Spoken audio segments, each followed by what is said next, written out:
Hi, and welcome to ReNew Concepts, D.I.Y. Don't just do it, renew it. Episode 2, That Pesky Door. My name is Mark Marshall, owner of ReNew Concepts. Is there a door in your home that has a loose knob or won't stay closed like it's supposed to?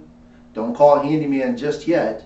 This is something you can easily do yourself, and I'm going to show you how to identify and fix the issues that may be keeping your door from latching properly. You won't need a bunch of tools, just a number 2 Phillips head screwdriver. So now that we have that, let's get started. The first step is to identify the issue with the knob or latch assembly. And here we have a loose knob. If that's the only issue, then all we need to do is tighten these 2 screws using your number 2 Phillips head screwdriver. If the issues are deeper than that within the latch assembly itself, then we need to go ahead and remove those 2 screws so we can dig a little deeper.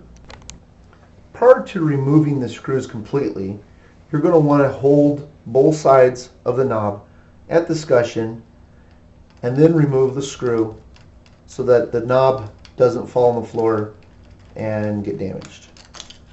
Upon removing the screws, you then can go ahead and remove the knob from the bore hole, exposing the latch assembly bolt as well. You can see that it's moving around a little bit, and that's okay. We want it to have free play. However, now we need to inspect and see what's going on behind the bolt. Now that we have the knob off, we're going to go ahead and remove the bolt assembly by removing these 2 plate screws, and a little bit of pressure is going to free the bolt assembly and allow it to come out. Well, at this point we can go ahead and inspect and see if we've got a jam from debris or possibly when the bolt was originally installed, it was installed incorrectly, not having the correct depth of the bore. If the bolt does not need to be replaced, then we can go ahead and reinstall. First step in making sure that we install this bolt correctly is making sure that the bolt actually faces the strike so that when we close the door, it will latch properly. Slide it all the way into the door.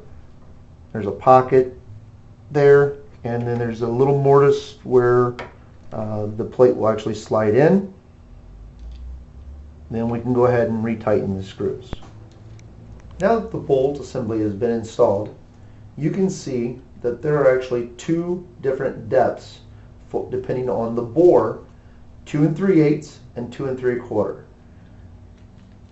Installing the knob in the proper position for the bore is very important.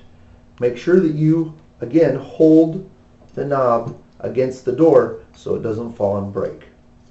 Sliding the knob on the other side in and securing it against the door. At that point, we can go ahead and install the screws. Once the screws have been started by hand, you can go ahead and tighten the screws to hand tight. If you don't hold the back side of the knob, you're probably not going to get this adjusted correctly. You don't want to over tighten, just hand tight so that you don't actually sandwich the door panel itself, causing the bolt and lock mechanism not to work properly. Now your door should be able to close and latch properly. Give it a couple turns, wiggle it back and forth, making sure that the discussion isn't loose, making sure that the bolt does properly go into the strike plate. That concludes episode 2, That Pesky Door. We hope that this video has been informative and helpful in solving your doorknob issues. If you need any assistance, please feel free to contact ReNew Concepts at 309-706-0405 or visit us at renewconceptsllc.com. Thank you and have a good day.